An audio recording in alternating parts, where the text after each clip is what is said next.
Bayangkan adegan ini. Sebuah perampokan bank berisiko tinggi. Ada perencanaan matang, tim elit, pengintaian berbulan-bulan, dan eksekusi super menegangkan menembus sistem keamanan miliaran rupiah. Tapi gimana kalau di cerita kali ini perampoknya justru adalah orang baik? Nah, selamat datang di pembahasan kita kali ini. Kita bakal membedah anatomi dari sebuah pencurian digital modern berdasarkan materi dari CompTIA Pentest Plus. Ini adalah pandangan mendalam kita ke dunia penetration testing, sebuah dunia di mana satu-satunya cara buat ngebuktiin kalau benteng Anda aman ya dengan mencoba menghancurkannya.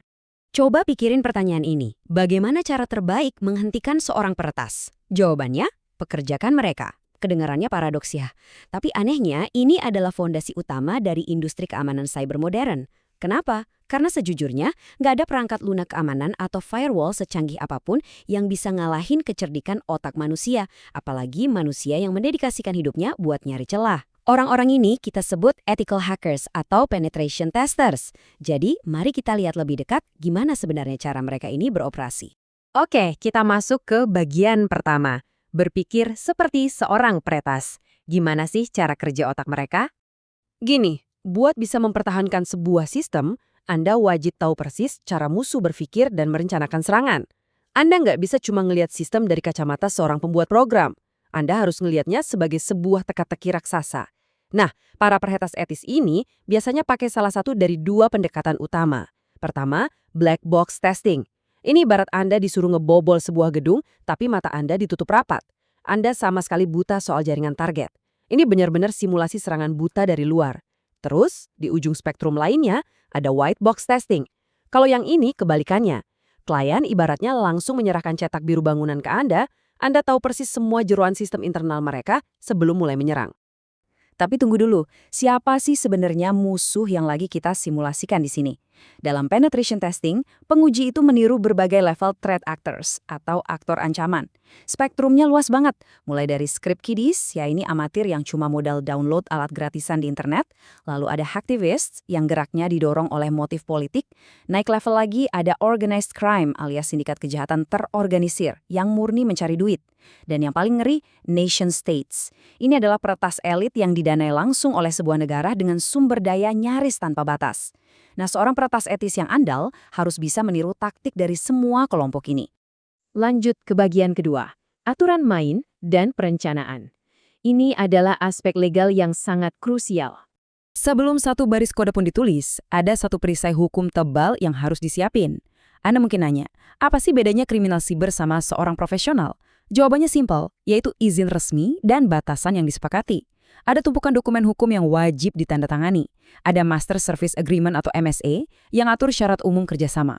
Terus ada Statement of Work atau SOW. Ini lebih spesifik mendefinisikan apa yang bakal dikerjain dan dibayar. Tapi yang paling absolut dan nggak boleh dilanggar itu Rules of Engagement atau ROE. Ini aturan mainnya. Jam berapa pengujian boleh dilakukan, apa yang boleh diserang, dan sistem mana yang haram hukumnya buat disentuh. Begitu payung hukumnya beres, barulah siklus peretasan ini dimulai. Tahapannya cukup rapi. Pertama, planning and scoping buat nentuin ruang lingkup. Kedua, reconnaissance atau mengumpulkan intelijen. Ketiga, barulah masuk ke eksekusi nyata yaitu attacking and exploiting. Dan terakhir, yang jadi mahkota dari seluruh proses ini, reporting atau pelaporan. Kalau dipikir-pikir, ini sebenarnya adalah sebuah peta jalan yang sangat terstruktur untuk menciptakan sebuah kekacauan yang terkontrol. Kita masuk ke bagian 3, mengintai target secara digital. Disinilah fase pengumpulan intelijen dimulai. Sama kayak perampok profesional di dunia nyata. Sebelum masuk bank, mereka pasti ngamatin jadwal satpam, ngukur ketebalan brankas, dan nyari titik buta kamera pengawas. Nah, peretas juga gitu. Senjata utama mereka di fase pengintaian ini adalah OSINT atau Open Source Intelligence. Gampangnya, ini adalah seni mengais data dari sumber-sumber yang tersedia untuk publik. Ingat ya, di tahap ini mereka belum meretas masuk untuk mendapatkan informasi, mereka cuma nyari. Jejak digital di mesin pencari, postingan di media sosial, catatan publik, bahkan daftar lowongan kerja perusahaan. Semuanya dikumpulin diam-diam dan dijadikan senjata untuk membangun profil target yang luar biasa akurat. Tentu aja buat ngerjain ini mereka punya alat khusus. Pernah dengar Shodan? Ini ibarat mesin pencari yang khusus merayapi seluruh internet buat nemuin perangkat IoT, kayak kamera keamanan atau router yang konfigurasinya bocor. Terus ada VOCA, Alat ini luar biasa ngeri. Dia bisa narik metadata tersembunyi dari dokumen publik, seperti Word atau PDF perusahaan. Tanpa sadar, perusahaan sering membocorkan nama pengguna dari dokumen ginian. Dan ada The Harvester. Ini utilitas andalan untuk mengumpulkan email karyawan langsung dari mesin pencari, yang nantinya bakal jadi amunisi sempurna buat serangan phishing. Tapi ingat, pengintaian ini nggak melulu soal duduk di belakang meja dari jarak jauh. Kadang bentuknya sangat fisik. Bayangin skenario ini. Ada mobil parkir santai di halaman kantor target. Di dalamnya, ada penguji yang lagi mengatur kartu jaringan nirkabel mereka ke monitor mode. Menggunakan perangkat lunak seperti Aircrack NG, mereka diam-diam menangkap emisi radio Wi-Fi yang melayang tidak terlihat di udara. Mereka menyadap paket data tanpa perlu sekalipun menginjakkan kaki di lobi gedung Anda. Luar biasa kan? Sekarang bagian 4, eksekusi dan rekayasa sosial. Waktunya menembus pertahanan paling rapuh, yaitu manusia. Data intelijen udah di tangan, sekarang waktunya eksekusi. Nah, ini rahasia paling kelam di industri siber. Sistem keamanan senilai miliaran rupiah itu seringkali runtuh cuma karena rantai terlemahnya, yaitu karyawan di dalam gedung itu sendiri. Kita menyebutnya social engineering atau rekayasa sosial. Intinya, meretas manusia. Gimana caranya? Dengan memanipulasi pemicu psikologis. Penyerang menggunakan fear atau rasa takut, misalnya ngirim email ancaman pemecatan. Ada scarcity, dibikin seolah waktunya mepet banget untuk mengambil tindakan. Ada authority, di mana pelaku menyamar jadi eksekutif atau tim IT. Atau social proof, bikin korban mikir semua rekan kerjanya juga ngeklik tautan yang sama. Tujuannya cuma satu, memaksa otak target mengabaikan logika dan bertindak impulsif. Biar lebih kebayang, mari kita bandingin aksinya.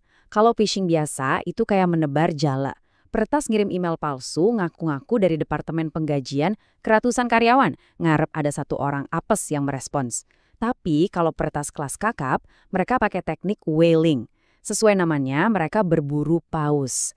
Ini bukan kampanye massal, ini adalah pesan super personal yang diracik dalam-dalam pakai data OSN tadi dan ditembak langsung ke CEO atau CFO perusahaan. Kenapa? Karena toko-toko ini yang memegang kunci ke tingkat akses paling tinggi. Dan rekayasa sosial ini juga bisa benar-benar terjadi di dunia fisik loh. Kalau butuh akses ke jaringan internal, ngapain capek-capek nembus firewall kalau pintu depannya aja bisa dilewatin? Pernah dengar tailgating atau piggybacking? Ini teknik di mana peretas ngikutin karyawan asli dari belakang dan sekedar menahan pintu yang pakai kartu pengaman sebelum tertutup penuh. Atau yang lebih nekat lagi, dumpster diving. Beneran mengais tempat sampah perusahaan di malam hari buat nyari dokumen rahasia atau lencana akses yang dibuang, untuk kemudian di-cloning. Lalu ada satu taktik klasik yang daya rusaknya sangat fatal. Namanya serangan USB drop atau physical honeypot. Taktiknya sederhana banget. Peretas cuma sengaja menjatuhkan flash disk USB yang sudah disuntik malware di tempat parkir atau area merokok perusahaan. Mereka mengandalkan satu kelemahan absolut, yaitu rasa penasaran manusia. Karyawan namu flash disk itu dipungut, dibawa masuk, dan dicolok ke komputer kantor karena penasaran isinya apa. Boom! Sistem keamanan perimeter langsung terlewati sepenuhnya, cuma gara-gara rasa penasaran sesaat. Akhirnya kita sampai di bagian 5, laporan temuan. Disinilah letak nilai sebenarnya dari sebuah pengujian. Adrenalin pas berhasil ngebobol sistem itu emang epik banget. Tapi ingat, peretas etis dibayar mahal bukan cuma buat pamer kemampuan membobol. Nilai sesungguhnya dari seluruh operasi ini justru ada di rencana perbaikan setelah badai berlalu. Pas serangan kelar, penguji bakal dihadapin sama ribuan baris log, data pemindai, dan hasil eksploitasi. Nah, mereka harus melakukan proses krusial bernama normalization of data. Maksudnya, mereka harus mengambil tumpukan data yang kacau balau ini dan merangkumnya jadi satu format logis yang konsisten. Kalau klien aja nggak paham baca datanya, ya seluruh proses pengujian kemarin jadinya sama sekali nggak berguna.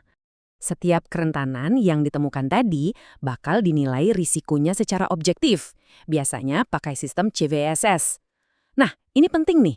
Kalau sampai klien ngebuka laporan dan melihat ada angka 10.0 gede terpampang di sana, sirine alarm harusnya langsung bunyi kenceng. Nilai 10.0 merepresentasikan kerentanan tingkat kritis. Artinya, sistem pertahanan mereka itu bisa diambil alih secara total dari jarak jauh dengan interaksi yang nyaris tidak ada dari pengguna. Benar-benar skenario mimpi buruk. Jadi, pada akhirnya, seluruh kekacauan dari operasi pertasan ini bermuara pada satu laporan tertulis. Di dalamnya ada detail soal metodologi, temuan teknis, langkah perbaikan, sampai metriknya. Tapi asal Anda tahu, bagian yang paling mutlak pentingnya justru ada di executive summary atau ringkasan eksekutif. Kenapa? Karena bagian ini ditulis dalam bahasa non-teknis. Ini dirancang khusus supaya para pemimpin bisnis yang mungkin sama sekali nggak paham apa itu kode injeksi SQL bisa benar-benar mengerti dampak dan resiko nyata ancaman tersebut terhadap kelangsungan bisnis mereka. Menarik banget kan? Kita udah ngelihat gimana para profesional keamanan secara legal membedah sistem bernilai miliaran rupiah, menembus lapisan psikologi manusia, dan menerjemahkan kekacauan teknis jadi langkah pengamanan yang nyata. Nah, sebelum kita akhiri, coba deh renungkan hal ini buat kehidupan Anda sendiri. Sadar nggak sih, berapa banyak informasi pribadi, postingan media sosial, dan jejak digital Anda yang tersebar bebas di luar sana, yang mungkin di detik ini juga siap dieksploitasi oleh orang yang punya alat yang tepat? Terima kasih udah bergabung dalam eksplorasi digital kita hari ini. Semoga dari wawasan ini, Anda bisa melihat keamanan digital dengan sudut pandang yang sama sekali baru.